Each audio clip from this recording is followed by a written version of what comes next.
चलो जी स्टार्ट करते हैं। जल्दी हो जाएगा पेपर, ठीक है, इतना वो नहीं है मुश्किल या लेंथी वगैरह, तो कोई नहीं है ना, कहीं टाइम वेस्ट हो गया है। ठीक है, स्टार्ट करते हैं। Screen share. ये पता नहीं क्या मसला है यूट्यूब पे इसका। पेपर आपका है सेशन 25 आफ्टरनून। करे चलो ठीक है, अब आवाज़ क्लियर है, सारा कुछ क्लियर है। डॉक्टर मिशा मिशा आई है? एक मिनट। Yes ma'am. चलो ठीक है, ओके डॉक्टर ने। आप लोग भी फिर 100 MCQs करके ना कर लीजिएगा चाहे, ठीक है। चले again for the fifth time. Question number 1 है, a patient has bradycardia and low BP on investigation. She has low T3 T4 and increased TS. Is the patient? अभी आपको पता है T3 T4 आपके लोगों टी एस ज़्यादा ही आपका hypothyroidism का सिनेरियो, उसमें आप जो है ना लिवोथायरोक्सिन दे रहे होते हैं। कुछ होते हैं पेशेंट, ठीक है, तो वो लिवोथायरोक्सिन की गोली खा रहे थे, वो लिवोथायरोक्सिन देते हैं, और जो ये आपका होता है ये T4 होता है। क्वेश्चन 2 है, mixed venous train from pulmonary artery. अब आपको होती है वो आपका डीऑक्सीजनेटेड ब्लड से पूरी बॉडी से ऑर्गन से टिश्यू से लेके आ रही होती है, ठीक है। तो इसमें जो है ना आपका मिक्स्ड सैंपल होता है from all the various parts of the body, mixed sample, ठीक है, reflecting average oxygen and carbon dioxide levels in venous blood from all, ठीक है, सारे टिश्यूज का फिर ये आपको एवरेज CO2 बता रहा होता है। अच्छा 3 है, ऐसे node is located in abdominalis। MCQs आते हैं अब हम क्या कह रहे हैं। माइक्रो क्या? कल या वो भी मैक बुक है, मुझे इतना उसमें मुझे यूज करना नहीं आता वो भी। अच्छा मैंने कहा 2-3 तो पेपर रह गए, इतनी क्या मेहनत करूं।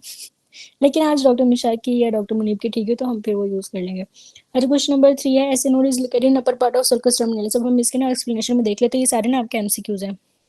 ऐसे नोड जो आपका अपर 1/3 ऑफ सर्कस टर्मिनलिस में होता है। एबी नोड जो आपका लोअर पार्ट ऑफ इंटर आर्टी एचियो वेंट्रिकुलर सेप्टम में होता है। एबी बंडल आपका मेम्ब्रेनस आईवी सेप्टम में होता है, और ये जो राइट बंडल ब्रांच है ना, इसका ज्यादा क्वेश्चन, तो ये आपका सेप्टो मार्जिनल ट्राइबुकुलाई में होता है।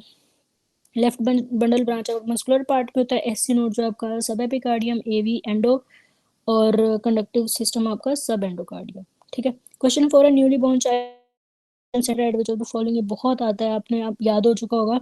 न्यू बॉर्न में जो है ना ऑस्केशन सेंटर आपका डिस्टल एंड ऑफ फीमर होता है। क्वेश्चन 5 है, most superficial structure in parotid, तो वो आपकी फेशियल नाम होती है। जब भी फेशियल सर्ज एक तो जब आपकी पैरोटिड ग्लैंड का अगर ट्यूमर है तो वो इन्वेट करता है, तो वो फेशियल नर्व को इन्वॉल्व कर लेता है, ठीक है, वो सुपरफिशियली पड़ी होता है। जब सर्जरीज कर रहे होते हैं तो फेशियल नर्व मोस्टली आपके जो है ना डैमेज हो जाती है, इसके लिए काउंसलिंग कर देते हैं पहले, और जो है इसी को बचाने की कोशिश में होते हैं वो। इसकी पिक्चर में देख रही तो ये ग्लैंड से के सबसे सुपरफिशियल पड़ा होता है facial nerve after gland. Yes. Ma'am ये एसे नोट वाला पॉइंट जो है ना ये क्लियर कर दें प्लीज। अच्छा ये अब आप जो पॉइंट कह रहे हो ना, मैं आपको बताती हूँ। आपने ना वो एक एमसीक्यू देखा था कि एस नोट कहाँ पड़ा होता है, तो उन्होंने सल्कस टर्मिनालिस भी प्रेजेंट था, उन्होंने फिर भी सब एपिकार्डियम चूज किया हुआ था, है ना। जी जी। हाँ तो आप भी सब एपिकार्डियम चूज करेंगे फिर, ठीक है, इसी तरह से ये सीक्वेंस बन रहे होते हैं। तो अगर सब एपिकार्डियम नहीं है तो आप सल्कस टर्मिनालिस को चूज कर लें, और अगर सब एपिकार्डियम है तो आप उसी को प्रेफर करेंगे, ठीक है। लेकिन मैम उसमें जो था ना upper part of hmm. Sulcus terminalis नहीं था, सिर्फ सर्कल्स टर्मिनालिस का ऑप्शन था, तो मे बी इस हम्म। वजह से हमने सब एपिकार्डियम को प्रेफर किया है। ये ज़्यादा स्पेसिफाई नहीं उन्होंने किया हुआ था, तो इसलिए भी शायद। लेकिन अगर अपर पार्ट ऑफ सर्कस टर्मिनालिस है और साथ में सब एपिकार्डियम आए तो फिर किसको प्रेफर करेंगे? अच्छा मैंने भी एमसीक्यूज में जो देखा है ना, उसमें सब एपिकार्डियम को ही चूज किया हुआ है एमसीक्यूज में ना। तो मैंने कहीं पे नहीं देखा कि जहाँ पे लेकिन मैंने अपर 1/3 पे भी ऑप्शन देखा हुआ है, और मुझे लगता है जिस एमसीक्यू की बात करें उस पर 1/3 ऑफ सर्कस टर्मिनालिस पे लिखा हुआ है। तो वो आप सब एपिकार्डियम को ही करेंगे, ठीक है, जब तक कि ये सीक्वेंस जो है हमें कहीं कंफर्म नहीं हो जाता ना, तो फिर हम चेंज नहीं करेंगे तब तक, ठीक है। Okay ma'am. क्वेश्चन 6 है, which muscle drive from first branchial arch. अब आपको पता है फर्स्ट फ्रेंचियल आर्च से जो है एक आपकी वो ट्राइजेमिनल नर्व सप्लाई कर रही है, तो कौन से होते हैं आपके मसल्स ऑफ मेस्टिकेशन। साथ माइलोहायोइड होता है, टेंसर आपका वो जो डाइगेस्ट्रिक का इंटीरियर बेली होती है, पोस्टीरियर आपके फेशियल से होती है, ठीक है, तो माइलोहायोइड होता है आपका। 7, a pregnant lady with labor pain and obstructed labor was taken to hospital, died before reaching the hospital. तो यहाँ का amniotic fluid embolism है. अच्छा, carcinoma of glands and clitoris lymphatic drainage drains into deep inguinal. अच्छा, ये जो है ना आपका रफीका है. रफीके मैंने जो है ना वो लिया था, क्या कहते हैं उसको, एक ये रिकॉर्डिंग में आ जाएगा, डिलीट. ग्लैंड्स की पिक्चर, वो लिम्फ नोड्स की पिक्चर मैंने ली थी, ठीक है. जो वो चैप्टर है आपका लास्ट वाला.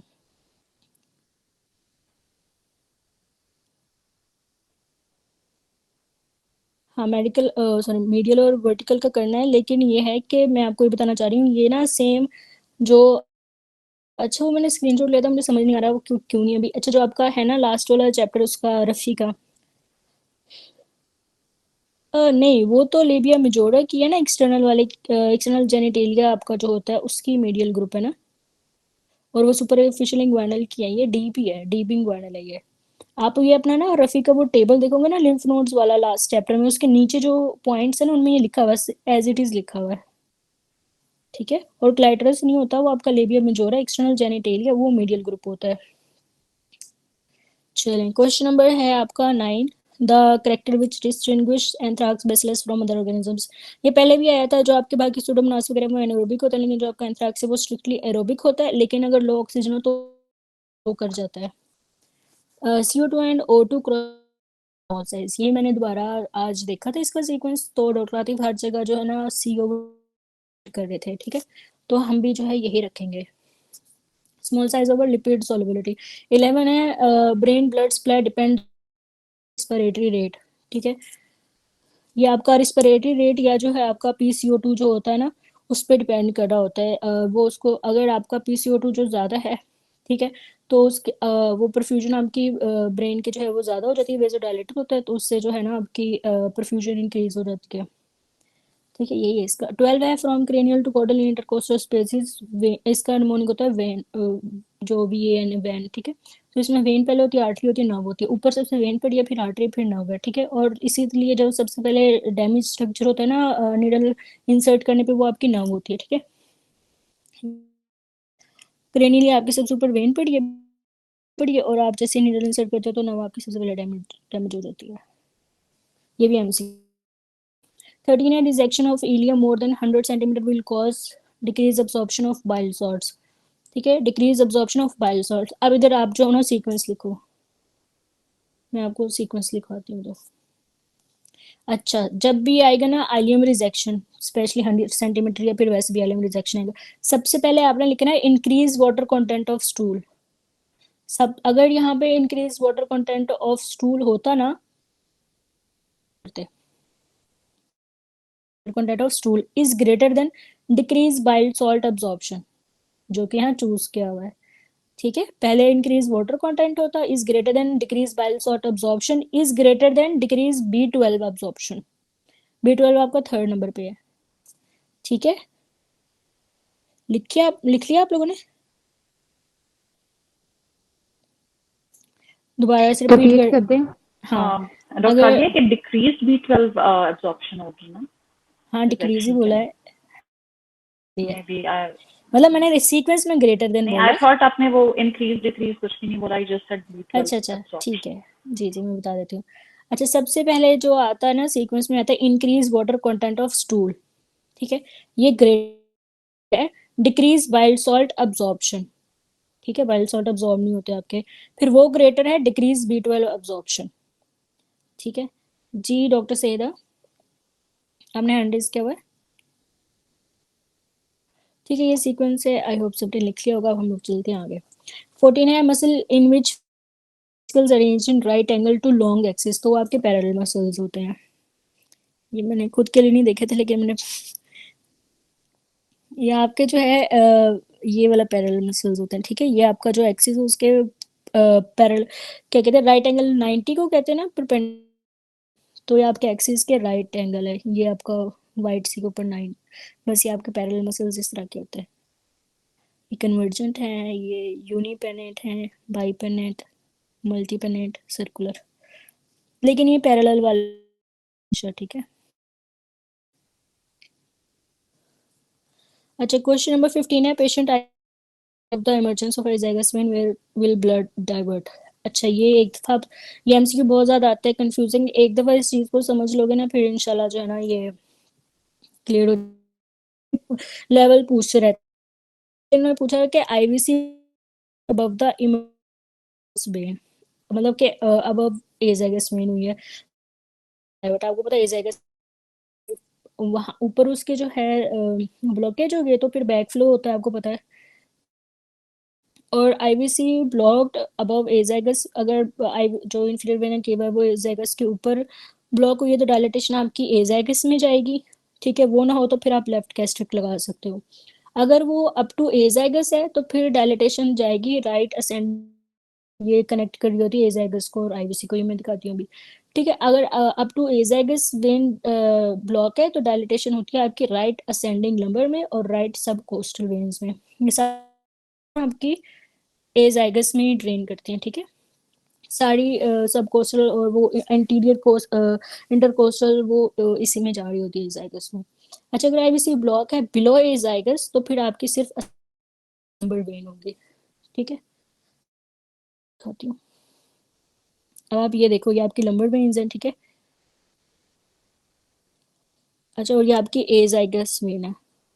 अच्छा, लेफ्ट गैस्ट्रिक ना कहीं भी इनके साथ, अब ये आपका जो है ना आईवीसी और इसको ये कनेक्ट कर रही होती है। ठीक है, लंबर वेन्स। अब अगर आपकी एजाइगस की इमरजेंस से ऊपर जो है ब्लॉकेज है ना, सारे इंटरकोस्टल्स उनको लेके आ रही होती है, और अगर आपकी इसकी इमरजेंस के में ब्लॉकेज है तो फिर बैक फ्लो की वजह से आपकी एजाइगस डायलेट हो जाती है। ठीक है, और अगर एजाइगस तक आपकी जो है ना ब्लॉकेज हो गई है आईवीसी की, फिर तो फिर जो है ना आपकी राइट असेंडिंग लंब हो जाती है। ठीक है, ये कनेक्ट करी होती है आईवीसी को। अच्छा, इन सारी वेन्स की ना एक साथ पिक्चर नहीं मिली तो इसलिए आप लोग इसको थोड़ा सा याद कर लो, थोड़ा सा मैं ट्राई कर रही हूँ आप लोगों को इस पिक्चर से समझ आ जाए। आइडिया हो रहा है पिक्चर से, आई होप। पेज नंबर है 106, एमसीक्यू नंबर है 15। ठीक है, ये लंबर वेन्स जो होती है ना आपके आईवीसी कनेक्ट करी तो एजाइगस जो है कोस्टल से लेके ब्लड सप्लाई आ रही वो सॉरी वेनस सप्लाई लेके आती है। ठीक है, अच्छा पीछे किडनीज बनाई है। तो इस अगर इमरजेंस से अबव जो है अगर आपकी ब्लॉकेज है ना तो आपको पता है फिर उस एजाइगस में बैक फ्लो हो जाएगा, और अगर एजाइगस तक ब्लॉक हो गया तो आपकी ये राइट असेंडिंग लंबर वेन्स में बैक फ्लो होगा। ठीक है, तो उनकी डायलिटेशन हो जाएगी, और उसके बिलो है तो आपकी सिर्फ असेंडिंग लंबर वेन्स आ जाएंगी। ठीक है, मैंने वीडियो देखी थी यूट्यूब पे तो उन्होंने भी अच्छा एक्सप्लेन किया था, लेकिन सबकी नहीं है गैस्ट्रिक की और इनकी। आप लोगों को कुछ आइडिया हुआ, आई होप कुछ आइडिया हुआ आप लोगों को। ठीक है, मुझे कोई से अच्छी पिक्चर मिलना तो मैं आप लोगों को वो भेज दूंगी। क्वेश्चन नंबर है, अच्छा यहाँ पे ये, अच्छा 16 है, फर्स्ट रोटेटर ऑफ आर्म। अब ये ना आपके रोटेटर कफ्स का पूछा हुआ है, रोटेटर कफ मसल्स का पूछा हुआ है। ठीक है, तो उसमें आपका जो है सुप्रास्पाइनेटस, इसमें सिर्फ जो है वो आपका फर्स्ट है। ठीक है, ये बताती हूँ, इसके ना 2 एमसीक्यू आएंगे क्योंकि ये सब सुप्रा आपका सुप्रा इंफ्रा है, फिर टीरीज माइनर है, और सब स्कैपुलरिस जो है ना वो दूसरी साइड पे होता है। अच्छा, क्वेश्चन 17 है, pseudo stratified columnar epithelium with cilia is present in trachea. आपको पता है आपको ओल्फैक्टरी एपिथेलियम में सूडो स्ट्रेटिफाइड होती है और साथ उधर सीलिया प्रेजेंट होती है, क्योंकि उन्होंने जो है एक तो वो जो एयर आ रही होती है उसको क्लीन करना होता है, साथ उसका टेम्परेचर मेंटेन करना होता है, सारा काम सीलिया आपकी प्रेजेंट होती है। आपके ओल्फैक्टरी में भी प्रेजेंट होती है, और आपके जो है ये रेस्पिरेटरी ट्रैक में भी सीलिया होता है।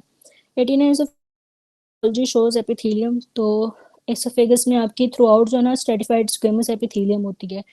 ठीक है, और बाद में स्टमक में जाके आपकी सिंपल कलमनर स्टार्ट हो जाती है। और 19 है, female having UTI gynaecologist advice urine routine examination shows plus cells organism is coagulase positive. आपको पता है कोआगुलेज पॉजिटिव सिर्फ एक ही होता है, वो होता है स्टेफ ओरियस। बाकी एपिडर्मिडस और सप्रोफिटिकस जो है कोआगुलेज नेगेटिव होते हैं। A patient with well differentiated squamous cell carcinoma of lung histopathology will show which of the following keratin pearls. Keratin pearls पता है क्या, एक ना हिस्टोलॉजी में आप देखते हो तो सर्कुलर से ना वर्ल्स बने होते हैं, बिल्कुल सर्कुलर से। ठीक है, अब ये ना आपके केराटिनाइज स्ट्रक्चर्स होते हैं जो सेल में हमेशा स्क्वेमस सेल में दिखते हैं, ठीक है। तो ये आपके ना कंसेंट्रेट, ठीक है, और इन्होंने जो है ना लेयर्स में ये वो क्या डेपोजिट होती हैं, तो ये आपके ना स्क्वेमस सेल के लिए कैरेक्टरिस्टिक है कि उसमें ये प्रेजेंट होते हैं, ठीक है। तो ये भी आपके degree of tumour cell differentiation को बता रहे होते हैं। Keratinize structure found in region where abnormal squamous cell forms concentric layers, ठीक है। तो वो आपका केराटिन पर्ल्स होता है। कीटोस्टेरॉइड इंक्रीज इन एडिन, अब जो ये 17 कीटोस्टेरॉइड है ना, ये आपका मेटाबोलाइट है। ये जो आपके स्टेरॉइड हार्मोन्स होते हैं जो आपके ये टेस्टिस से, ओवरी से और जो आपके एड्रिनल ग्लैंड से निकल रहे होते हैं स्टेरॉइड वाले हार्मोन, ठीक है, उन सबका मेटाबोलाइट है। अब ये जो अगर 1/3 ये यूरिन अगर प्रेजेंट होता है ना, तो 1/3 ये आ रहा होता है आपके टेस्टिस से, और जो 2/3 है बाकी का वो आपके एड्रिनल से आ रहा होता है, ठीक है। तो ये जो है एक्चुअली आपके एड्रीनोजेनिटल सिंड्रोम्स को बता रहा होता है, क्योंकि उनका जो है मेटाबोलाइट है स्टेरॉइड हार्मोन्स का, ठीक है। 22 है बियर्स ब्लॉक यूजेस विच मोस्टली प्राइलोकेन। अच्छा, बियर्स ब्लॉक ये होता है कि जब हम लोग लोकल के तो अगर हमें लोकल में एनेस्थीसिया का फैक्ट्री है तो वो रिंग बना के सिर्फ उधर की इंजेक्ट कर रहे होते थे, ठीक है, लोकल एनेस्थीसिया।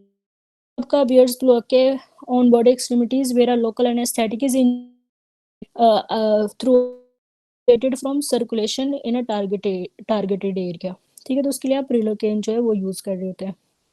ये लोकल एनेस्थेटिक को आईवी के थ्रू देने की टेक्निक को कहते हैं। 23 a young girl presented with foul smelling pinkish discharge and pear ट्रोफोजाइट होता है ये, पियर शेप ट्रोफोजाइट, ठीक है। तो अब आप देख ट्रोकोमोनास वैजाइनालिस का कलर पड़ा था वो येलो ग्रीन था, ठीक है। पिंकिश डिस्चार्ज होती है और येलो ग्रीन डिस्चार्ज भी होती है ट्रैकोमोनास में, लेकिन पियर शेप जो ना वो आपका ट्रैकोमोनास वैजाइनालिस होता है, ठीक है। 24 patient with chronic diarrhea not responding to gluten free diet, crescent shaped organism are seen near brush border, diagnosis giardiasis, chronic diarrhea not responding to gluten free diet, ठीक है। आपको यही आता है हमेशा सीले के साथ कि ग्लूटेन फ्री डाइट थी फिर भी नहीं ठीक हो रहा, और क्रीसेंट शेप्ड ऑर्गेनिज्म जो है ना आपके, ठीक है, क्रीसेंट, तो ये आपका होता है एआरडीएस में। 25 is surfactant deficiency एआरडीएस, आपको पता है प्रीमेच्योरिटी में जो है सर्फेक्टेंट अभी प्रोड्यूस नहीं होता तो अक्यूट रेस्पिरेटरी डिस्ट्रेस सिंड्रोम हो जाता। सर्फेक्टेंट नहीं होता तो के एल्वुलाई में भी वो कोलैप्स कर जाते हैं, और ये आपकी हाइलैंड डिजीज भी कहते हैं, आपको पता है जब सर्फेक्टेंट ना हो। Bronchial artery arise from which level, ये आप पहले भी आया था, एओर्टा से T5 T6 में आपके करते हैं, ठीक है, T5 T6। Extradural haematoma is cause due to rupture of which of the following, ठीक है। कल फ्रैक्चर की आपको पता है कि एक सिनेरियो था फ्रैक्चर और टी में anterior branch of middle meningeal artery, ठीक है, इसको पूरा याद रखें। तो anterior branch of middle meningeal artery जो कि मैक्सिलरी की आगे से ब्रांच, मैक्सिलरी की, तो एक सिनेरियो में ना मिडल मेनिंजियल आर्टरी दी होती है, साथ एक्स्ट्राड्यूरल और एपिड्यूरल दिए होते हैं, दोनों ऑप्शन में दिया होता है, हालांकि एक ही बात है, फिर भी आपने एपिड्यूरल को चूज करना है, ठीक है, क्योंकि ये दिया होता है। अच्छा, एक्स्ट्राड्यूरल में जो वो आपकी मिडल मेनिंजियल होती है, सब ड्यूरल में जो है वो ये आपका आर्टीरियल होता है, वो वेनस होता है, तो उसमें आपकी ब्रिजिंग वेन्स होती हैं। अब उसका sequence veins is greater than superior cerebral when.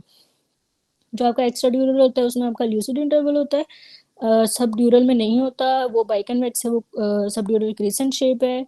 Extra ड्यूरल suture lines, जो सब ड्यूरल है क्रॉस सूचर लाइंस।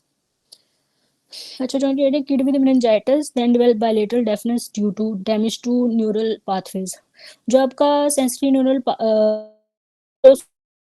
वो आपका यूजुअली बैक्टीरियल मेनिंजाइटिस का वो कॉम्प्लिकेशन है, ठीक है। तो इसके बाद ना लॉस हो सकता है, डेफनेस हो सकती है, स्पेशली आपके बैक्टीरियल मेनिंजाइटिस के बाद।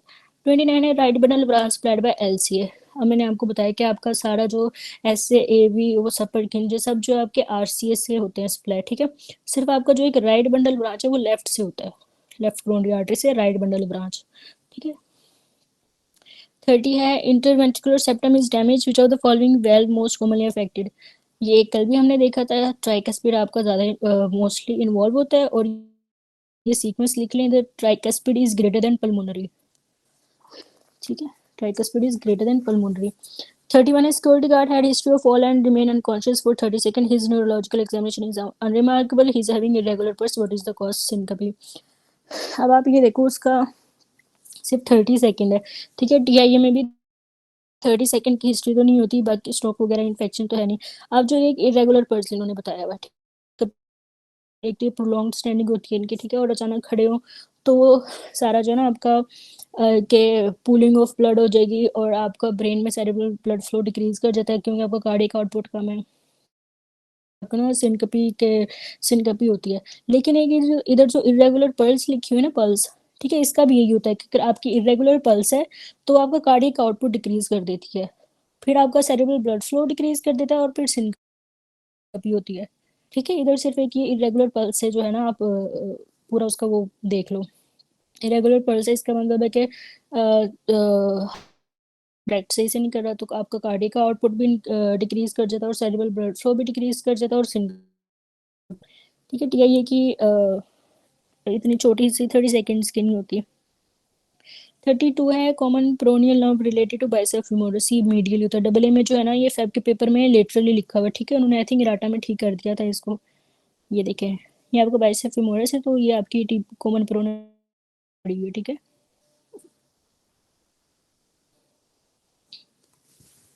अच्छा,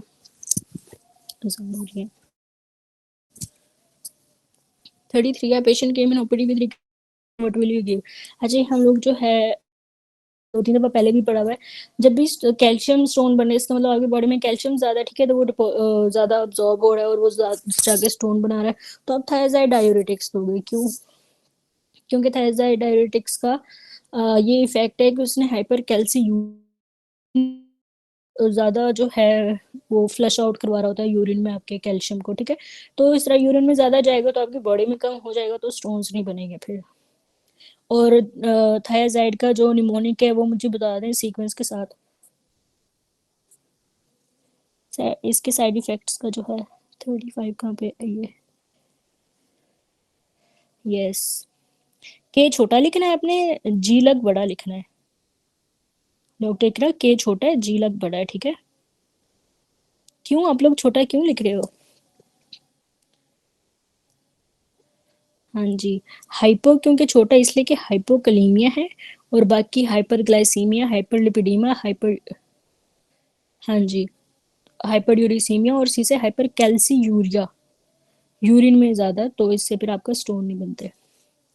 अच्छा, 34 है doctors difference different from others, ये हमने हिस्टोलॉजी में पहले ही पढ़ा था। एक तो इसकी 3 लेयर्स होती हैं, ये इस तरह बाकियों से डिफरेंट है, और thick layer of muscular layer होती है, जो इसकी thick layer of muscular layer होती है वो थिक होती है बाकियों से।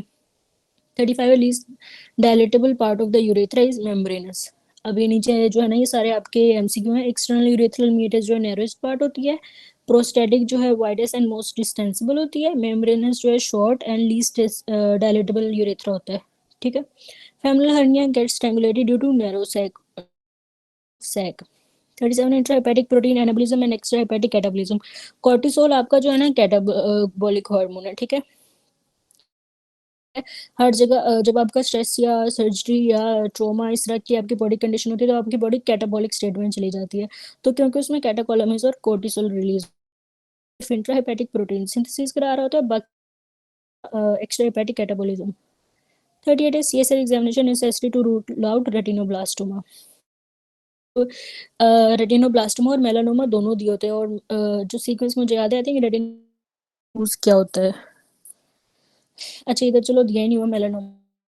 इसलिए होता है कि जो रेटिनोब्लास्टोमा है आपका, वो भी बहुत जल्दी जो है मेटास्टाइज कर जाता है, ठीक है, आपको पता है। और जो आपका है मेलानोमा, वो भी आपका ब्रेन में मेटास्टाइज कर जाता है, वो लेप्टोमेनिंजल मेटास्टेसिस होती है उसकी। तो दोनों जो है ना आपके ब्रेन में इनके मेट्स होते हैं, और फिर वो इसलिए सीएसएफ एग्जामिनेशन आप कर रहे होते हो, ठीक है, दोनों में ही आप करोगे CSF examination. 39 patient developed diarrhea after antibiotics use causes Clostridium difficile। आपका Pseudomonas colitis है, तो उसमें जो ऑर्गेनिज्म माइक्रो ऑर्गेनिज्म होता है वो आपका Clostridium difficile होता है। 40 है related to squamocolumnar junction, true is gastroesophageal junction. अब ये हमने पढ़ा है कि जो आपका एसोफेगस होता है वो आपका स्ट्रेटिफाइड स्क्वेमस होता है, और जो स्टमक होता है वो सिंपल कलमनर होता है, तो इनका जो जंक्शन होता है वो होता है आपका गैस्ट्रोएसोफेजियल जंक्शन, ठीक है। 41 है regarding right shift of oxygen dissociation curve what will be P50 35। अच्छा ये ना नसीम शेरजाद में अच्छा एक्सप्लेन किया हुआ है, अगर लेकिन किसी ने नहीं पढ़ा मैं आपको बताती हूँ। जो P50 है ना वो इनवर्सली प्रोपोर्शनल होता है आपकी अफिनिटी को, ये किसका वो लिख ले। P50 इनडायरेक्टली वो होता है एसोसिएट अफिनिटी के, ठीक है, इनडायरेक्टली होता है।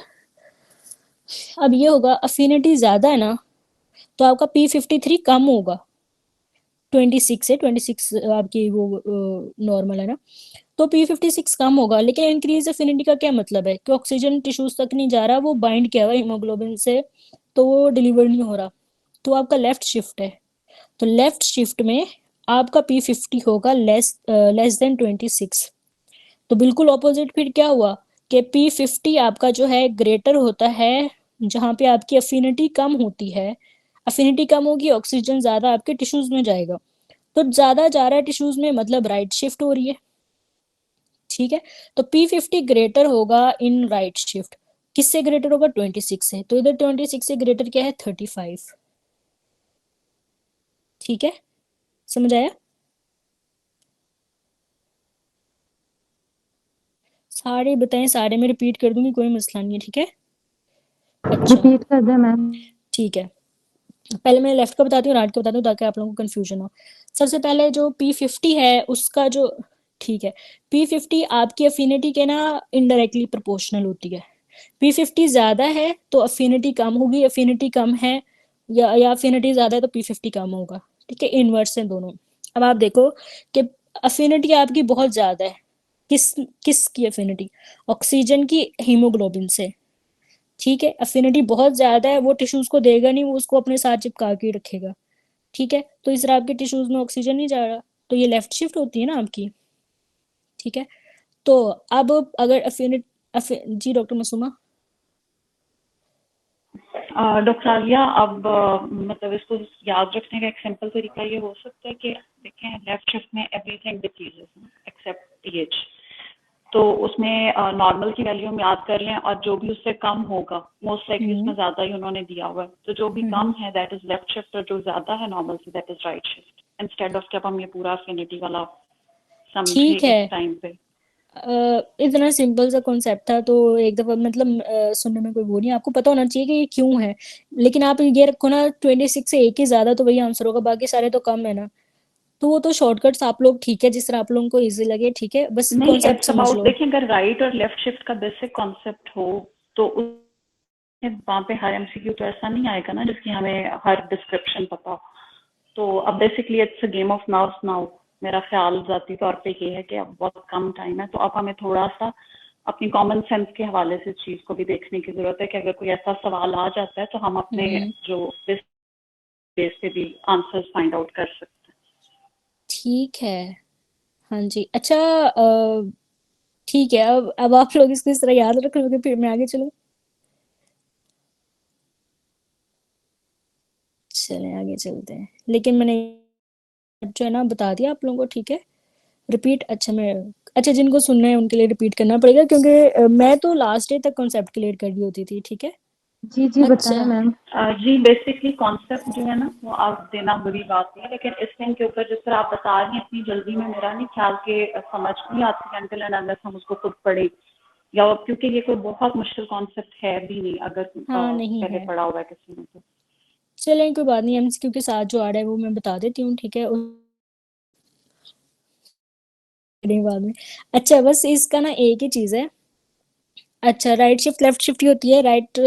अब ये देखें ना कितना बेसिक से, अच्छा राइट शिफ्ट ये होती है कि आपकी टिश्यूज को ना ऑक्सीजन ज्यादा मिल रही है तो वो राइट शिफ्ट हो रहा है, ठीक है। लेफ्ट शिफ्ट शिफ्ट होती है आपके टिश्यूज में ऑक्सीजन नहीं पहुंच पा रही क्योंकि उसकी हीमोग्लोबिन से अफिनिटी ज्यादा उसके साथ चिपका हुआ है, ठीक है, वो टिश्यूज तक जा नहीं रहा, वो उसको छोड़ नहीं रहा। फिर कुछ फैक्टर्स आते हैं जो कि इस अफिनिटी को कम और ज्यादा करते हैं, वो फिर वो आपके हाइपरथर्मिया हाइपोथर्मिया CO2 की अमाउंट और वो सारा कुछ है, ठीक है, वो आपने पढ़ने हैं हाइपर के। अब इसमें जो P50 का आता है ना, P50 जो है ना वो इंक्रीज करती है आपके राइट शिफ्ट में, क्योंकि उसमें आपकी एफिनिटी कम होती है और इसका इन्वर्स रिलेशन है P50 से, P50 और एफिनिटी का इन्वर्स रिलेशन है। राइट में इन्फिनिटी कम है तो P50 26 से ज्यादा होगा, जो इधर एमसीक्यू पूछा हुआ है। इसी तरह से जब एफिनिटी बहुत ज्यादा होगी P50 जो है आपका 26 से कम होगा, जो कि लेफ्ट शिफ्ट होती है। ठीक है डॉक्टर मोहसिन, समझ आ गया आप लोगों को? वो जो स्कूल में टीचर्स नहीं कहते थे आप जितनी दफा पूछोगे मैं आपको बताऊंगी तो पूछ लिया करें, ठीक है, अगर दोबारा क्लियर करना है तो। कोई मसला नहीं, मेरे पास बहुत टाइम है, आपके पास नहीं है। 42 है डीओसी ऑफ टेपवर्म। तो आपका यहाँ पे प्रेसिक्विंटल यूजुअली नहीं दिया होता, लेकिन यहाँ पे दिया हुआ है प्रेसिक्विंटल जो है, और आपने सीक्वेंस याद रखना, प्रेसिक्विंटल इज ग्रेटर देन निक्लोसमाइड। ठीक है, table 43 HIV patient presented with fever neck rigidity. अब इधर आप HIV को गौर करो, HIV उन्होंने दिया हुआ है with fever neck rigidity and meningeal irritation. ठीक है, और साथ आपके मेनिंजाइटिस के साइंस दिए हुए हैं। HIV मेनिंजाइटिस के साइन है, होलोसीन अराउंड द ऑर्गेनिज्म। तो ये कौन सा कॉज होती है? तो क्रिप्टोकोकस नियोफॉर्मिस, जो आपको क्रिप्टोकोकस नियोफॉर्मिस करा रहा होता है HIV में। ठीक है, most common cardiac tumour is myxoma. ये आपका जो है ना मोस्ट कॉमन प्राइमरी आपका जो है ना ये ट्यूमर होता है हार्ट का, मिक्सोमा। फास्ट पेन जो है डेल्टा होते हैं, commonly fracture bone in and scaphoid होती है, और कॉमनली डिसलोकेटेड कौन सी होती है? लियोनेट। हाँ जी, हाँ जी, लियोनेट। 47 है pect major fly will get blood supply from, की सप्लाई जो होती है वो थ्रैकोक्रोमियन, वहीं से अपनी ब्लड सप्लाई लेगा, और ये आपकी एक्सिलरी आर्टरी की ब्रांच होती है थ्रैकोक्रोमियन। 48 है mechanism of chloride reabsorption in later segment of PCT.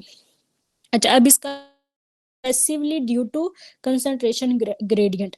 अब मैं आपको बताती हूँ इसके पीछे का कॉन्सेप्ट। देखें, जब आपकी पीसीटी के जो उसका बिगिनिंग होती है ना, वहाँ पे आपके मोस्टली जो है वाटर इलेक्ट्रोलाइट्स वहाँ पे अब्जॉर्ब होते हैं, ये सोडियम और कैल्शियम वगैरह। ठीक है, क्लोरीन उसमें इतना अब्जॉर्ब नहीं होता, लेकिन वाटर बहुत ज़्यादा अब्जॉर्ब हो जाता है। तो जैसे ही एंड ऑफ पीसीटी आता है ना, तो क्लोरीन जो है वो ज़्यादा कंसनट्रेटेड हो जाता है, जैसे कि हमने यूज पढ़ा हुआ है। ठीक है,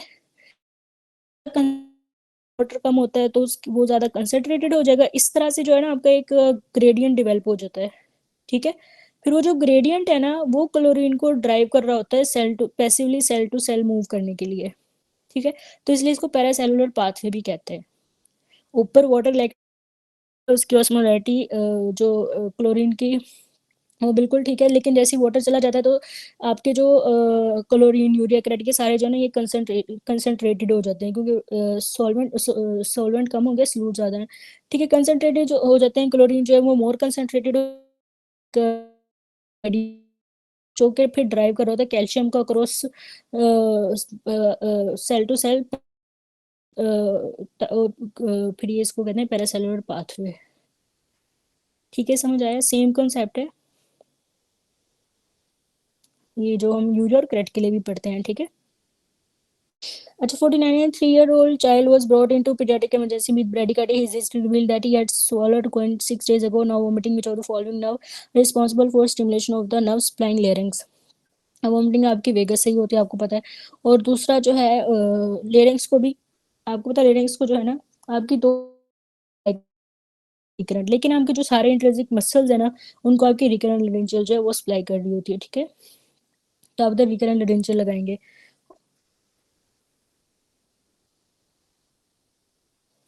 Question 50 है 2 days baby developed rash over her extremities. Mother has untreated infection during pregnancy. Which organism is transmitted vaginally? तो ये आपका HSV होता है, HSV टाइप 2 आपको पता है। ये 50 increase hepatic glycogen with glucose after giving fructose. Which enzyme will be deficient? अच्छा, ये ना आपका ग्लूकोज वॉन गिर की डिजीज है, की डेफिशिएंसी होती है। इसका मेन काम होता है आपके ग्लाइकोजन को ग्लूकोज में कन्वर्ट करना। ठीक है, ये एब्सेंट होगा तो आपका ग्लाइकोजन स्टोरेज बढ़ता जाएगा और हाइपोग्लाइसीमिया होगा और इंक्रीज लैक्टिक एसिड हो जाएगा। ठीक है, तो हाइपोग्लाइसीमिक होता है पेशेंट, तो ये आपके G6P की डेफिशिएंसी है। Child with multiple fractures blue sclera, his uncle had same complain in past, what is the mode of inheritance? अब आपको बताइए, आपको कल भी आया होता है ऑस्टियोजेनेसिस इम्परफेक्टा का। ठीक है, ऑस्टियोजेनेसिस इम्परफेक्टा का ये सिनेरियो अब हम देख लेते हैं। एक बार मैं आपको रिवाइज करवा देती हूँ, कुछ ना कुछ तो याद रह जाएंगे इंशाल्लाह। अच्छा, अब हम ऑटोसोमल डोमिनेंट पढ़ लेते हैं। का न्यूरोफाइब्रोमाटोसिस होता है, von Willebrand, Huntington's disease, retinoblastoma, hereditary spherocytosis, osteogenesis imperfecta, Marfan syndrome, achondroplasia. ठीक है, ये आपके हैं autosomal dominant. Question 53 in female first pubertal in रेप्रोफिजी। अच्छा, तो थिलार की जो है ना आपका फर्स्ट प्यूबर्टल साइन है, ये होता है आपके ब्रेस्ट का बर्ड्स जो होते हैं। फर्स्ट जो है थिलार की होता है ब्रेस्ट बर्ड जो है, सेकंड एडिनार की होता है। इसमें जो है ना आपकी लेकिन ये जो आपके एडिनार की ना, ये थिलार की से पहले होता है। ठीक है, ये आपके प्रिकर्सर्स बनना स्टार्ट हो जाते हैं स्टेरॉयड हार्मोन्स के, ये एस्ट्रोजन और टेस्टोस्टेरोन जो होता है। ठीक है, तो एड्रिनल ग्लैंड से वो प्रिकर्सर्स बनना स्टार्ट हो जाते हैं, लेकिन प्यूबर्टल साइन आपने थिलार की लिखना है। और थर्ड मीनार की है फर्स्ट मेंस्ट्रुअल साइकिल। 54 है, main determinant of coronary circulation is local metabolites and oxygen demand. ये सीवीएस का आपने फर्स्ट टेबल याद करना है, इसमें से एमसीक्यूज आते हैं। अच्छा, कोरोनरी सर्कुलेशन का है local metabolites and oxygen demand. Ventricles are completely depolarized in ST segment. अब मैं ना आपको इधर एमसीक्यूज करवाती हूँ। क्यूआरएस होता है आपका वेंट्रिकुलर डिपोलराइजेशन, सिर्फ इतना पोलराइजेशन। एसटी सेगमेंट आपने तब करना था पूछे कंप्लीटली डिपोलराइज्ड। ठीक है, अब उस दिन हम लोगों ने क्या पढ़ा था कि सिस्टोलिक फेज, सिस्टोल फेज। ठीक है, उसमें आपने लगाना है क्यूटी ओवर आरटी। ठीक है, क्यूटी आरटी, और अगर क्यूटी आरटी नहीं दिया होता तो आपने आरटी चूज किया हुआ था उधर। Ventricle filling. ठीक है, पीआर सेगमेंट जो होता है ये आपका एट्रिया टू वेंट्रिकल, जो आपकी पल्स होती है ना एट्रिया टू वेंट्रिकल, तो आपकी मैम इसका थोड़ा कम वो करे कि इसमें कभी पीआर इंटरवल और कभी पीआर सेगमेंट, ये कब लगाना है फिर? वो जो है ना वो है। ठीक है, जब जेवीपी का पूछे ना कि ए वेव किसको कॉरिस्पॉन्ड कर रही है, तो फिर आप पीआर सेगमेंट लगाएंगे। सेगमेंट ही लगाएंगे ना, सेगमेंट ही लगाएंगे ना, इंटरवल नहीं लगाएंगे, है ना। यस, हाँ, एवी नोडल डिले, उसमें पीआर सेगमेंट और इंटरवल का कुछ नहीं होता। एवी नोडल डिले का था आपका, हाँ, पीआर सेगमेंट वो जेवीपी का, ए वेव जो कॉरिस्पॉन्ड कर रही होती है वो पीआर सेगमेंट को करती है। वो सिर्फ उधर सेगमेंट और इंटरवल का इशू है, ठीक है, उसके अलावा नहीं है। इधर अगर वेंट्रिकल इधर ना डिपोलराइजेशन का, अगर सिर्फ वेंट्रिकल डिपोलराइजेशन बोले तो आपने क्यूआरएस लगाना है। ओके, एवी नोडल में पीआर इंटरवल है। तो पूछिए आपका कंप्लीट डिपोलराइजेशन, तो फिर आप एसटी सेगमेंट लगाएंगे। ठीक है, ओके, थैंक यू, फिर उन्होंने मुझे बताया भी पीआर इंटरवल का। थैंक यू डॉक्टर का। क्वेश्चन 57 है, insulin release in increased by secretin. Secretin जो आपके पैनक्रियाटिक सिक्रीशन को इंक्रीज करता है, ये पहले भी एक एक्सप्लेनेशन में था कि कौन से फैक्टर्स आपके इंसुलिन प्रोडक्शन इंक्रीज करवाते हैं और कौन से डिक्रीज करवा रहे होते हैं। ठीक है, सोमेटोस्टैटिन भी डिक्रीज कराता है, लोकल ग्लूकोज भी डिक्रीज करा रहा होता है। 58 which bacteria has no cell wall. ये आपके जो एटिपिकल बैक्टीरियाज होते हैं उनमें सेल वॉल नहीं होती है। After tonsillectomy patient develop hoarseness होती है, और अगर रिकरेंट लेरेंजियल लंप दिया होता है तो वो ग्रेटर है देन वेगस। ठीक है, लेकिन साथ दिया भी नहीं होता, तब दोनों चूज करें। 25 कोलिकैल्सिफेरॉल कन्वर्जन अकर इन किडनी। अब इसकी एक्सप्लेनेशन देख लेते हैं। जो आपका 7 डिहाइड्रो कोलेस्ट्रॉल है वो into vitamin D3 by sun rays in skin. सबसे पहले वो स्किन में बनता है, फिर लीवर में, फिर किडनीज में। ठीक है, अब हम देख लेते हैं कि विटामिन D3 जो आपका स्किन में होता है, फिर vitamin D3 into 25 vitamin D by 25 hydroxylase. ठीक है, ये एंजाइम है ना, तो आपका D3 इंटू 25 में। ठीक है, और उधर एंजाइम जो होता है आपको वो 25 हाइड्रोक्सिलेज है। ये विटामिन डी का एक दफा आपको वो दिखाया था ना पाथवे, सब मैं दोबारा ढूंढ के ग्रुप में भेज दूंगी, ग्रुप में है मेरे ख्याल ऑलरेडी। ठीक है, लीवर का था वो। तो आपको विटामिन D3 जो है ना 25 OH से D3 से 25 OH में कन्वर्ट होता है, 25 हाइड्रोक्सिलेज से लीवर में, फिर जो है वो जाता है D3 into 125 OH to vitamin D by 1 alpha hydroxylase in kidney. अब 1 अल्फा जो है इसका क्वेश्चन आता है। ठीक है, ये आपने याद रखना है, नंबर 1 किडनी। लंबर का मतलब लंबर रीजन जहाँ पे किडनीज होती हैं, और 1 जो है वो 1 अल्फा हाइड्रोक्सिलेज, तो ये किडनी में भी आएगा, और आपने ये इसलिए किडनी। अच्छा, और ये जो आपका है ना 25 OH, Sc24 225 OH जो है ना, आई थिंक D3 वो आपके इंटेस्टाइन में भी जाता है कैल्शियम अब्जॉर्प्शन के लिए, ठीक है।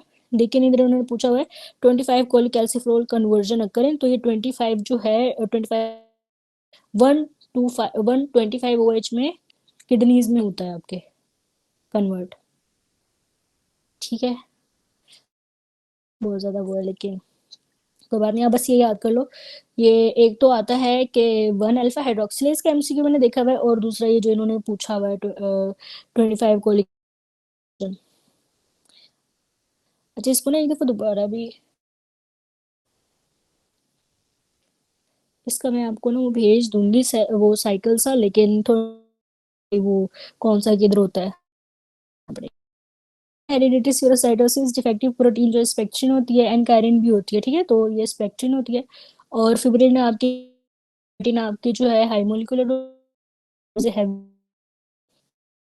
आपके डीएमडी में होती है। हुक्स होता रेंजल नाम होती है, ठीक है। ये आर्च ऑफ एओर्टा के अराउंड। Right bundle branch of connective system of the heart is present in septomarginal trabecula, ये भी मैंने आपको बताया था। आरबीबी का पूछते तो आपने ये सेप्टोमार्जिनल ट्रेबिकुला याद रखना है। अ फीमेल, बल्कि सारा वो एक्सप्लेनेशन याद रखना है। A female present with the dysphagia 6 months laryngoscopy shows normal histology of अच्छा, नॉर्मल हिस्टोरी है ना, ये आपका न्यूरो, ठीक है, न्यूरोमस्कुलर कोऑर्डिनेशन, नेजल ऑन ये एलर्जिक रिएक्शंस होते हैं, तो उसमें एजोनोफिल्स एक्चुअली आपके ना टॉक्सिक ग्रैन्यूल्स रिलीज कर रहा होता है, ठीक है। और रैपिड टॉक्सिक ग्रैन्यूल्स साथ इन्फ्लेमेशन, ताकि इन्फ्लेमेशन का प्रोसेस हो। टॉक्सिक ग्रैन्युलर मीडिएटर्स हैं, बार बार क्रोनिक इन्फेक्शन की वजह से पॉलिप भी बन जाता है, तो इसलिए आपने याद रखें इन्फ्लेमेटरी एलर्जिक नेजल पॉलिप में आपके इजोनोफिल ज्यादा होंगे हिस्टोलॉजी पे। 66 है patient with recurrent wheezing nasal congestion fever degranulation of, ये पता नहीं डिग्रेनुलेशन ऑफ 6-7 बाय ऑक्सीडेशन के ऑक्सीडेशन से किल होते हैं। प्रोसेस ड्राइड फ्रॉम भी बहुत रेडियो होता है का होता है न्यूक्लियस पर प्रोसेस ड्राइड फ्रॉम नोटो during an release from mast cell reduce after increase degradation। Okay, मैंने कहा जिस तरह की अच्छा, increase protein synthesis होता है, increase degradation। I complain of like a doctor during examination with ठीक है, टेल 5 व्हाट इज तब आपके कल्ट कहें होती है, और अगर न्यूरल जो माइनसिल होती है 72 स्प्रेन्ड जो है रिजल्टिंग वर्जन स्प्रेन्ड एंकल कहते हैं, तो वो आपका इन्वर्जन को कह रहे होते हैं। तो इधर उन्होंने दिया हुआ है आपको करोगे तो आपके वो उसकी स्ट्रेच हो जाती है, तो वो उसका हो जाता है आपका, ठीक है, किसी भी वर्जन में वो। और जो होता है उसका एक सीख लिखा हुआ था जो लिगालोफिबुलर इज ग्लैंडियर फिब, ठीक है। 73 medius null and diaphragmatic pleura and damage resulted major contribution C4, ये इसकी रूट वैल्यू मेजर कंट्रीब्यूटर है। डॉक्टर आदिया, ये जो 72 जी जी ये इनके लेना 72 वाला जी जी चल है इस बहुत अच्छा, इसका सुनिए ई वर्जन उसको सुनिए, थोड़ा सा हाँ मैं आपको कंफ्यूज। बता, आपके बहुत शोर है, बहुत ज्यादा, माइक ऑफ करके मैं बताती हूँ। जो होता है ना वो वर्जन के लिए ही यूज, लेकिन इन्होंने साथ ना फ्रेंड, ठीक है। अगर मेंशन नहीं ना की होती तो हम लोग फिर कह रहे होते आपने पीछे एमसी, लेकिन इधर उन्होंने जो है ना मूवमेंट एक्सेसिव, फिर तो आपने डेल्टा, ठीक है, उन्होंने स्पेशल मेंशन है, फिर आप डेल्टा तो फिर इसको ठीक।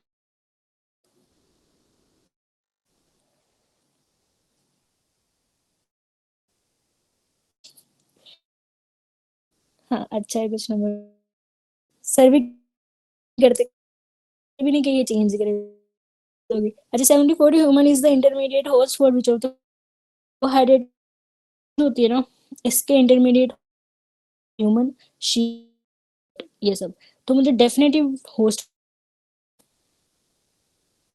ये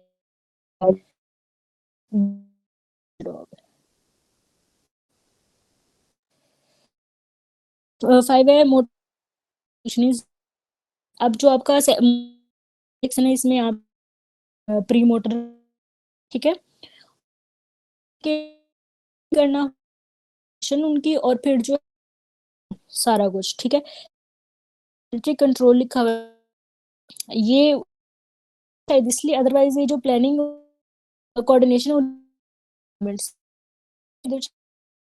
मूवमेंट उसको चूज कर लेते, लेकिन डायरेक्ट मूवमेंट आपका ज्यादा सुटेबल आंसर है इधर। Motor cerebral cortex function is direct movements, ठीक है। और आपका ये प्लानिंग हो रही होती है, और प्री मोटर में जो आपकी एग्जीक्यूशन वगैरह हो रही होती है, ठीक है। प्राइमरी में प्लानिंग और कोऑर्डिनेशन, ये सारा आपका, और ये आपका ना प्री सेंट्रल होते हैं, आपको पता है प्री सेंट्रल जो है मोटर होता है, और आपका पोस्ट सेंट्रल गाइडेंस पोस्ट जो होते हैं उसके पोस्ट सेंट्रल वो आपके सेंसरी होते हैं, ये आपने डब्ल्यू में पढ़ा होगा। अच्छा 76 है posterolateral relation of parotid gland carotid sheath. अब ये जो है पोस्ट्रो मीडियल होता है, क्वेश्चन हमने पहले भी पढ़ा हुआ है, ये मैंने डॉक्टर एस के को ये भी भेज दिया, ठीक है। तो उन्होंने मुझे कहा था वैसे जो मिस्टेक्स हैं आप भेज देना, तो उनको ये मैंने भेजा है क्योंकि एक तो पीछे एमसीक्यू में पोस्टरोमिडल लिखा हुआ है और कैरोटिड शीथ लिखा हुआ है, ठीक है। दूसरा मैंने इसको दोबारा से चेक किया तो ये पोस्टरोमिडल पे ही कैरोटिड शीथ और 3 मसल्स होती है, इसको पोस्टरोलेटर को ना पोस्टरोमीडियल कर लो आप, ये मीडियल ही है, ठीक है। ओके गाइस, प्री में आपका जो ना और पोस्ट में जो है आपका सेंसरी होता है। ये बड़ी अच्छी ब्रेन की ना एक पिक्चर, उसमें सारा ये लेबल किया हुआ है, डॉक्टर हसीम ने पढ़ाई दी, वो मैं आपको ना भेज दूंगी, ठीक है। अच्छा 77 है आपका, 77 पेज नंबर कौन सा, अच्छा 77 है फिजियोलॉजिकल शंट। आपको पता है फिजियोलॉजिकल शंट जो है वो 0 होता है, जो एक सीक्वेंस इसका है ये less than normal is greater than 0, ये ना डब्ल्यू में जो भी था और लेस देन नॉर्मल भी था ऑप्शन में, को चूज करना है फिजियोलॉजिकल शंट के लिए, ठीक है। और जो इसका दूसरा एमसीक्यू है वो है अप्रोचेस मिक्स्ड वीनस ब्लड, ठीक है। ये जो आपका फिजियोलॉजिकल शंट है इसमें जो है मिक्स्ड वीनस ब्लड होता है, और जो आपका ये वीक्यू जो है डेड स्पेस वाला जो कि इन्फिनिटी होता है, और पल्मोनरी एम्बोलिज्म है, और ये इक्वल टू होता है आपका एयर अप्रोचेस इंस्पायर्ड एयर। तो जो आपकी इंस्पायर्ड एयर होती है ना, तो ये दोनों एमसीक्यूज आते हैं, मिक्स्ड वीनस है, ये आपकी इंस्पायर्ड एयर के इक्वल है, ठीक है। Approaches 78 in lateral relation of arm muscle involve teres, lateral rotation of arm muscle involve teres minor and infraspinatus। ये lateral rotation और medial rotation पहले से देखा था, तो मैं एक दफा आपको और पढ़ा देती हूँ ताकि याद हो जाए हमें। मीडियल रोटेशन आपकी सबस्केपुलरिस टीरिस डोर्साई, और lateral rotators infraspinatus teres minor post fibres of deltoid, ठीक है, याद कर लेना। अच्छा 81 है pregnant lady develop initial rash then develop haemorrhagic signs, this is due to dengue fever. अच्छा बाकी में हेमरेजिक वो नहीं हो रहा होता, आप इंक्रीज वेस्कुलर परमिएबिलिटी हो जाती है, तो आपका जो है ना प्लाज्मा लीक कर जाता है एक्स्ट्रा वेस्कुलर स्पेसेस में बढ़ते रहते हैं। तो हेमरेजिक जो क्राइसिस या हेमरेजिक फीवर में होता है। 82 है calculate ejection fraction of HR is 70 CO 5.6 EDV 160। अच्छा मुझे कोई आउटपुट का फॉर्मूला क्या होता है,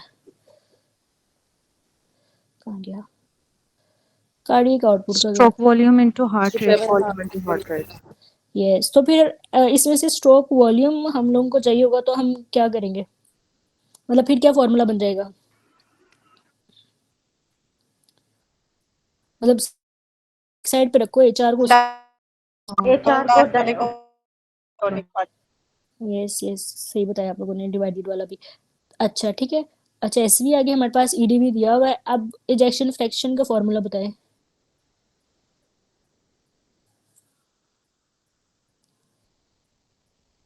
अच्छा मैं एक एमसीक्यू भी छोड़ गई मिट्टी वाला। and diastolic volume minus SV divided by EDV, ठीक है, उन्होंने ठीक बताया डॉक्टर हमने, डॉक्टर इकरा ने। तो अब हम एसवी ओवर ईडी ईडीवी को ठीक है तो एसवी हमने कहाँ से निकाला, इधर जो दिया हुआ है कार्डियक और हार्ट हार्ट, ठीक है। हम इसको कैलकुलेशन दिखाते हैं। अच्छा ये देखें, जो इजेक्शन फ्रैक्शन है वो आपकी एसवी बाई ईडीवी होती है, एसवी जो आपका सीओ बाई एचआर, ठीक है, अभी आप लोगों ने खुद ही निकाला है। तो वैल्यूज पुट किए हैं तो इसके वहां पे कैलकुलेटर होता है आपके पास, ठीक है। तो 3 जीरोज आ जाते हैं, इन्होंने एमएल में पूछा हुआ है, एमएल के आगे क्वेश्चन मार्क लगाया, तो आप उसको 3 जीरोज तक ले जाते हो, पॉइंट को पता है ना आपको, डॉट्स को 3 तक ले जाते हो, 0.5 ml आ जाएगी, ठीक है।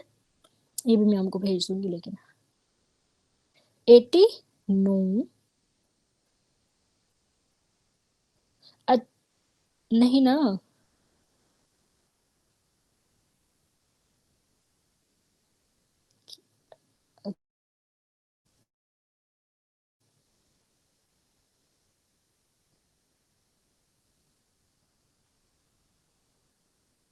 हाँ तो 0 फिर पीछे जाएगा ना अगर एमएल में करना है।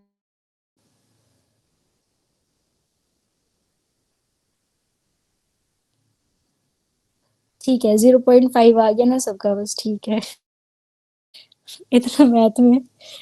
अच्छा ठीक है, आप लोगों को समझ आ गया ना, बस ठीक है। फॉर्मूलाज याद रखो, उधर कैलकुलेटर होता है आपके पास, वो आप पुट कर लेना। अच्छा 83 है, heparin activates which of the following anti thrombin 3। अच्छा मुझे बता दें, थ्रोम्बिन जो होता है, प्रोथ्रोम्बिन या थ्रोम्बिन कौन सा क्लोटिंग फैक्टर है आपका। हाँ जी हाँ जी, कैलकुलेटर ऐसे नहीं देते, वो जो आपका वो स्क्रीन से होते हैं ना, उधर ही साथ कैलकुलेटर का साइन बना होता है, आप उनसे गाइडेंस भी ले सकते हो, पूछ भी सकते हो सारा कुछ, ठीक है, वो बता देते हैं वो। हाँ जी, यस डॉक्टर, वेरी गुड, बिल्कुल। जो प्रोथ्रोम्बिन है वो आपका फैक्टर जो है ना 2 होता है। अच्छा क्या होता है कि जो एंटी थ्रोम्बिन है ना, जो ये आपकी इनहिबिट कर रहा होता है, एक तो ये थ्रोम्बिन को न्यूट्रलाइज कर देता है, ठीक है, ताकि इनहिबिट कर सके कोagulation को। दूसरा ये कौन से और फैक्टर्स को इनहिबिट कर रहा होता है, यही प्रोथ्रोम्बिन 2 को कर रहा होता है, 9 को और 10A को, 9A 10A, इन सबको ये इनहिबिट करता है।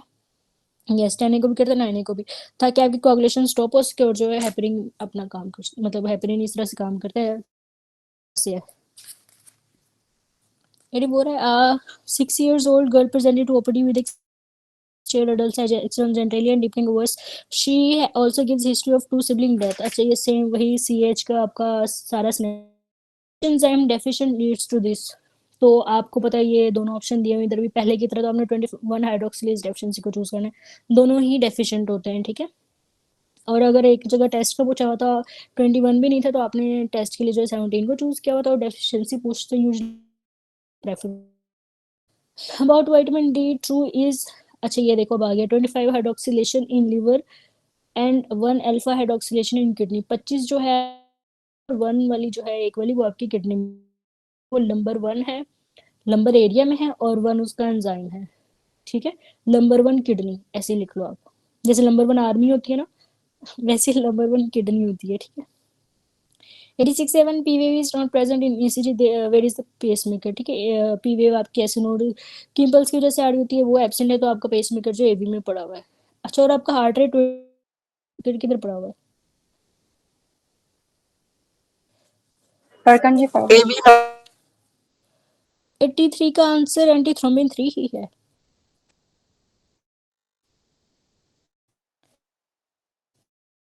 डॉक्टर इसका 83 का जो है ना आपका एंटीथ्रोम्बिन 3 के जरिए काम करता है, हेपरिन जो एक्टिवेट करता है एंटीथ्रोम्बिन 3 को, और फिर वो जाके इनहिबिट करता है आपके फैक्टर्स को सबको, ठीक है।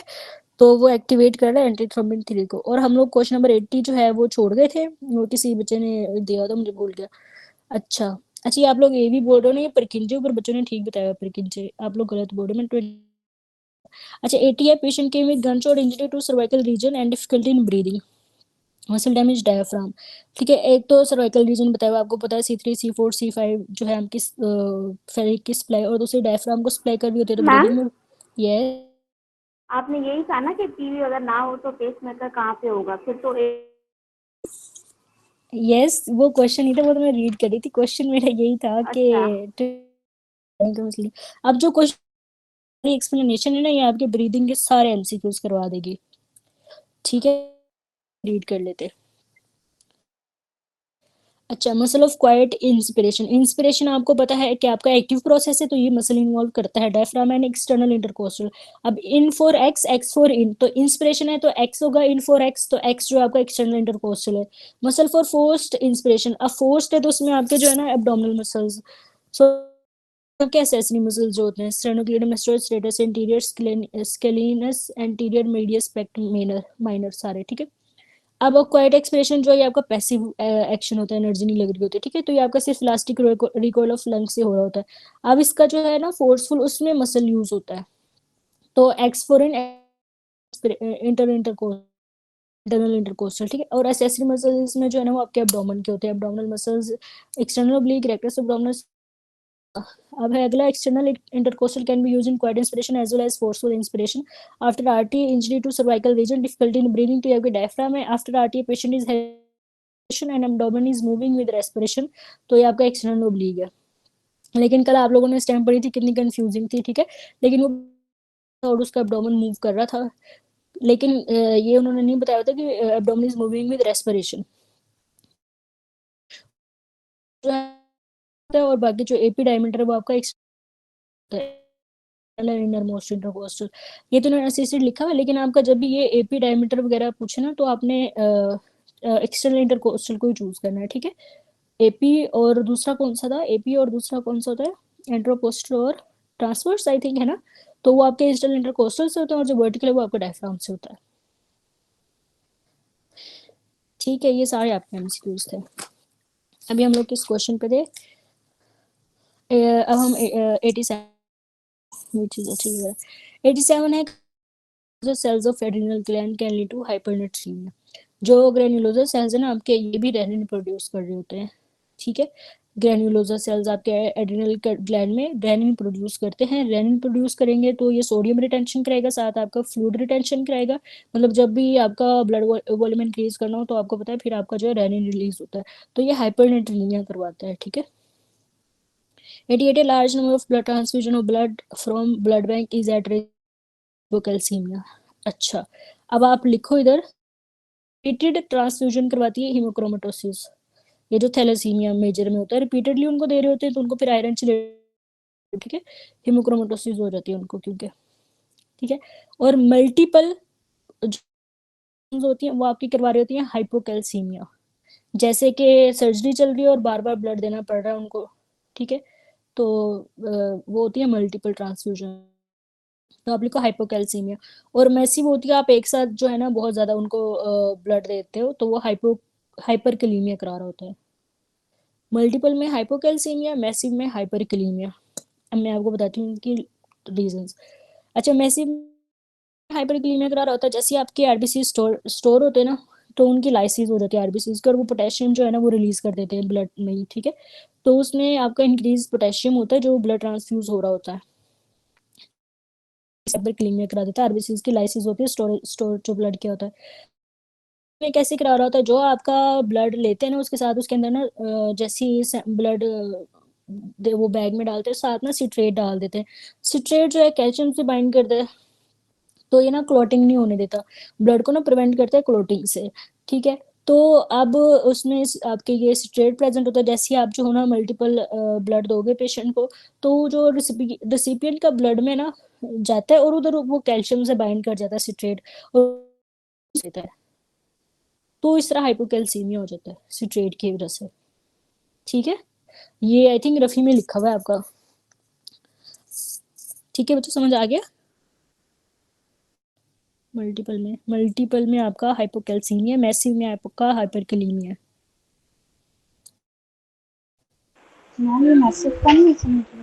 रिपीटेड और मल्टीपल ये हो रहा था कि आप उसको मतलब पेशेंट एडमिट है उसको आप बार बार ब्लड दे, ठीक, और रिपीटेड ही होता है लेशन को तो हर क्वेश्चन पूछा था कि रही थी, पूछो दोबारा पूछे। मैम ये जो क्वेश्चन है इसकी लार्ज बट हाइपरकैलेमिया का ऑप्शन नहीं है। Very good. हाइपरकालेमिया का ऑप्शन भी नहीं है। अब large number of blood transfusion, क्या large number of blood transfusion, massive भी नहीं बन रहा, मल्टीपल, कितनी वेग सी वो स्टेम है, लेकिन अच्छी बात है कि हाइपरकालेमिया उन्होंने दिया ही नहीं हुआ, ये अच्छी बात है। क्वेश्चन नंबर 89 है, after mastectomy for breast developed winging of scapula which is due to damage to winging को कंप्लीट करा तो उसकी जो नर्व है वो आपकी लॉन्ग फेसिक नर्व होती है, और mastectomy की यूजुअली हिस्ट्री दी होती है। 90 medial cord of brachial plexus continues as ulnar nerve, या मैं आपको दोबारा दिखा देती हूँ ताकि आप लोगों को जो है ना याद, ये जो आपके मीडियल है ये अल्नर बना रही है, पोस्टीरियर जो आपकी एक्सियली और रेडियल बनाती है, और जो लेटरल है ना, और सॉरी मीडियन है वो लेटरल और मीडियल दोनों से लेती है, और जो मस्कुलोकुटेनियस है वो आपकी लेटरल से। ठीक है, अच्छी पिक्चर है। It presented with epistasis and chymosis on bone marrow, spirit platelets low and there is 6 तो नहीं बचे भी, अच्छा लेट है, अच्छा देयर इज डायग्नोसिस, ये आपका आईटीपी है। अब इसमें ये आपका दूसरा जो इससे कंफ्यूज बच्चे हो रहे थे वो आपके बर्नार्ड सोलियर, उसमें हमेशा जो है ना प्लेटलेट्स का ही मसला चल रहा होता है, तो इधर उन्होंने ऑप्शन नहीं दिया हुआ, लेकिन आपको पता है बर्नार्ड सोलियर वैक्सीनेशन होती है, लो प्लेटलेट है और जाइंट प्लेटलेट्स हैं तो आईटीपी है, नॉर्मल और प्लेटलेट्स हैं जाइंट प्लेटलेट्स हैं तो आपका बर्नार्ड सोलियर है। 92 there is injury to tendo calcaneal tendon which function will be lost, ये कौन सा टेंडन होता है कल्केनियल, बताएं। Yes, yes doctor Amna, very good. ये आपका एक, और इसका काम ऑनवर्ड पॉइंट कर रहा होता है रिफ्लेक्शन, ठीक है, और इसको करेक्ट कर लो, इसको ए कर लो आप, ये आपका इराटा में भी है, ठीक है, तो ये प्लांट रिफ्लेक्शन लॉस्ट हो जाएगा एक्लिस की वजह से। 93 patient came with epigastric pain, heartburn on endoscopic perforation of posterior duodenum was seen, which artery is eroded, ठीक है, रप्चर का देखे वो आपसे वो भी पूछ सकते थे कि कहाँ पे ये जो है ड्रेन होता है, लेसर सैक या फिर आपके सफ्रेनिक, लेकिन उन्होंने आर्टरी पूछी हुई है, ठीक है, हालांकि ऊपर वो दिया, इन्होंने आर्टरी पूछे तो वो आपकी गैस्ट्रोड्यूडेनल होती है। मोस्ट कॉमन लोकेशन जो है होता है परफोरेशन ऑफ पोस्टीरियर वॉल है, bleeds by gastroduodenal artery, gastric ulcer की है वो इंसिजरा एंगुलरिस वेचर, और उसकी जो आर्टरी होती है वो आपकी लेफ्ट गैस्ट्रिक आर्टरी होती है, और आपको पता है एसोफेजियल वेरिसिस की लेफ्ट गैस्ट्रिक वेन होती है। Perforation of posterior wall of stomach bleeds by splenic artery, क्या फिर पोस्टीरियर वॉल दोनों देते हैं तो फिर आपने स्प्लेनिक आर्टरी लगाना है। 94 है part of pituitary gland at infundibulum called pars tuberalis, ये मैंने आपको सीन में दिखाया था, इनफंडिबुलम के साथ जो आपका पार्स ट्यूबरालिस पिक्चर है कि नहीं, एक मिनट, अच्छा नहीं, अच्छा मैंने उस दिन दिखाई थी, मैंने ग्रुप में भेजी हुई है। Diabetic patient presented nobody with oozing greenish है, ये आपका सुडोमोनास है, organism which resistant to beta lactam, ये आपका सुडोमोनास है। अब आप इसको इस तरह याद रखो, हर चमकती हुई चीज सोना नहीं होती, मतलब वो झूठी होती है, वो सूडो होती है, सूडो फॉल्स होता है ना, तो जो ये क्योंकि ये आता है एमसीक्यू बहुत आता है, जो फ्लोरेसेंट पिगमेंट है वो आपका सुडोमोनास में होता है, तो इस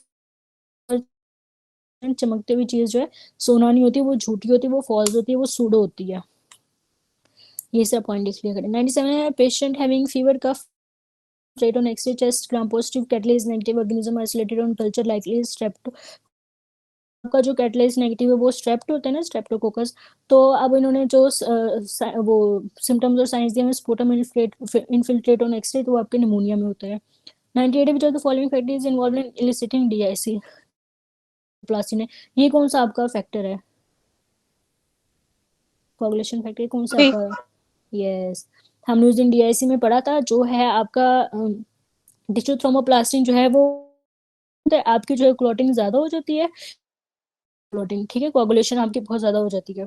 और जब कोआगुलेशन बहुत ज़्यादा हो रही है तो आपके जो है ना सारे फैक्टर्स और सारा कुछ यूज हो जाता है आपका कोआगुलेशन में, ठीक है। फिर आपके जाते हैं तो आपकी ब्लीडिंग होना स्टार्ट हो जाती है। तो डीआईसी में यही होता है, क्लोटिंग भी हो रही है और ब्लीडिंग भी हो रही है, ठीक है, दोनों चीज़ें चल रही होती हैं। 99 what joins one lamina to the upper lamina of the vertebra, तो आपका लिगामेंटम फ्लेमम है। एडजेसेंट लेमिनास को जो है ना आपका ligamentum फ्लेमम। Two kids bet on eye blinking. The one kid lost as he blinked first. This blinking was due to cervical segment of spinal cord. ठीक है। अब इसमें ब्लिंकिंग में जो है ना आपकी फेशियल नर्व इन्वॉल्व होते हैं, जैसे आप कॉर्नियल रिफ्लेक्स करते हो और फिर अचानक ब्लिंकिंग आती है ना, तो इसका भी सेम ही होता है। इसकी जो फेस से जो सेंसेशंस लेके जा रही होती है वो आपकी ट्राइजेमिनल ही होती है, जो ये कॉर्नियल रिफ्लेक्स में, और मेनली जो है ना आपकी ब्लिंकिंग के लिए फेशियल नर्व में, ठीक है। और जो फेशियल नर्व होती है ब्रेन स्टेम में, और जो पार्ट है ना उसके लिए आपका cervical segment of spinal cord होता है, ठीक है। तो लेकिन ब्लिंकिंग में जो आ रहा होता है ना प्राइमरीली आपकी फेशियल नर्व इन्वॉल्व होती है at the level of brain stem. और ब्लिंकिंग का जो सेंसरी पार्ट है उसके लिए होती है spinal cord, cervical segment. Number 1 है corneal reflex by ophthalmic branch of trigeminal nerve. ये मैंने आपको भी बताया, कॉर्नियल में जो है आपके ऑप्थेल्मिक ब्रांच ऑफ ट्राइजेमिनल भी होती है और आपकी फेशियल नर्व भी होती है। नंबर 2 है young thin lean boy with sign of tetany having blood calcium level 6 बहुत कम है and urine excretion level is 50, बहुत लोअर लिमिट में है, but will be the cause vitamin D deficiency. ये हमने उस दिन डिफरेंशिएट किया था, इसका जो है ऑप्शन बी भी ठीक है कहीं ना कहीं। अभी होता है प्राइमरी हाइपोथायराइडिज्म में जो एक्सक्रीशन है वो बिल्कुल नॉर्मल होती है, ये स्लाइटली लो होती है। इधर जो आपका विटामिन डी है उसमें जो है आपकी एक्सक्रीशन जो है लो होती है, ये इधर लोअर लिमिट पे दी होती है, ठीक है। और लीन बताया हुआ है, इसकी मोस्ट प्रोबेबल कॉज ये होगी कि उसमें जो है मेल न्यूट्रिशन या मेल एब्जॉर्प्टिव बीमारी उसको साथ चल रही है, ठीक है। अगर मेल एब्जॉर्प्शन हो रही होती है तो आपका कैल्शियम भी नहीं एब्जॉर्ब हो रहा होता गट से, ठीक है। तो फिर वो विटामिन डी डेफिशिएंसी हो जाती है उनको, उसकी वजह से विटामिन डी डेफिशिएंसी होती है। डॉक्टर आलिया, इसमें एक्सक्रीशन लेवल भी बहुत कम हो जाता है ना, जो विटामिन डी डेफिशिएंसी हाँ होती है उसमें कैल्शियम का। यस, इसलिए ये लोअर लिमिट पे है ना 50 तक, 50 बहुत हाँ। कम है 300 से। जो हाँ ये प्राइमरी फेवर, हाइपोपैराथायराइडिज्म है उसमें नहीं होती। हाँ उसमें नॉर्मल रहती है, स्लाइटली लो होती है, स्लाइटली, ये बहुत लो है, ठीक है। तो इस तरह ऑप्शंस दोनों ठीक है, लेकिन फेवर जो करा ए ज्यादा कर रहा है। साथ थिन लीन का मतलब यही है साथ। Fever from 4 to 5 days, vomiting from 1 day, CSF glucose 80, ESR 100, CSF protein 45 with no cell raise causes HIV। कोई सेल रेज ना हो, ग्लूकोज नॉर्मल हो, तो ये आपके जो हर्पेज, ठीक है, वायरल होता है बेसिकली, तो वायरल इधर हर्पीज इनकेफ्लाइटिस है। SNO is spread by RC in 60% of people. अब आपने हमेशा ये याद किया हुआ कि RC सप्लाई करती है सबको, इधर इन्होंने परसेंटेज पूछ ली है क्योंकि इन्होंने रफी में परसेंटेज लिखी हुई है, ठीक है। ये देखें आर जो आपका SN नोड है ना उसको RC 60% कर रही है, LCA जो है 40% कर रही है, 10% आपका RC कर रही है, 10% LCA कर रही है, ठीक है। ये आप लोगों ने पढ़ा होगा।